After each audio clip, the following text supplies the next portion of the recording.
પણ અત્યારે ચોમાસું જે દર વર્ષે જ્યાં પહોંચવું જોઈએ ત્યાં ચોક્કસથી પહોંચી ગયું છે। ચોમાસું અત્યારે મજબૂત છે, જેમાં ખાસ કરીને ઓફશોર ટ્રફ છે એ બંધાવાનું ચાલુ થઈ ગયું છે કે જે આપણે ચોમાસા દરમિયાન દક્ષિણ ગુજરાતથી લઈ અને કેરળના દરિયાકાંઠે જે આખો ઓફશોર ટ્રફ બનતો હોય છે એ ઓફશોર ટ્રફ છે એ પણ મજબૂત હોવો જરૂરી છે ને એ અત્યારે બનવાનું ચાલુ થયું છે। અત્યારે કર્ણાટક અને કેરળના દરિયાકાંઠે એક સિસ્ટમ પણ બની છે। આ સિસ્ટમ છે એ આવનારા 4-5 દિવસ સુધી કર્ણાટક હોય, કોંકણ, ગોવા છે, કેરળના ભાગો છે, બીજા અન્ય વિસ્તારોની અંદર સારા વરસાદના રૂપમાં અસર કરે તેવી શક્યતાઓ છે। હવે ચોમાસું આગળ વધી રહ્યું છે એટલે અત્યારે ઘણા બધા મિત્રોને એવું લાગતું હશે કે જો મહારાષ્ટ્રના દક્ષિણ ભાગો સુધી એને લગોલગ આવી ગયું હોય તો ચોમાસું 15 જૂન પહેલા ગુજરાતમાં પ્રવેશી જશે, પણ એવું નથી। અમે પણ વારંવાર આપણે એ જ કહેતા આવ્યા છે કે ચોમાસું ઝડપથી આગળ ચાલશે, પણ મહારાષ્ટ્રમાં એમાં પણ ખાસ કરીને ગોવાથી લઈ અને મુંબઈ વચ્ચે ગમે ત્યાં મોન્સૂન બ્રેક કન્ડિશન સર્જાશે। જોકે મોન્સૂન બ્રેક કન્ડિશન ઘણી વખત સર્જાય ત્યારે સામાન્ય રીતે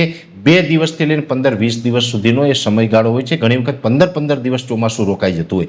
આ વર્ષે એવું નથી થવાનું। ચોમાસું છે એના નિયત સમયે જ ગુજરાતની અંદર પ્રવેશ કરી જશે, પણ અત્યારે ભલે મહારાષ્ટ્રના દક્ષિણ ભાગો સુધી પહોંચી ગયું હોય એનો મતલબ એવો નથી કે ગુજરાતમાં વહેલું આવી જશે। ગુજરાતમાં એના સમયે જ ચોમાસું પહોંચશે।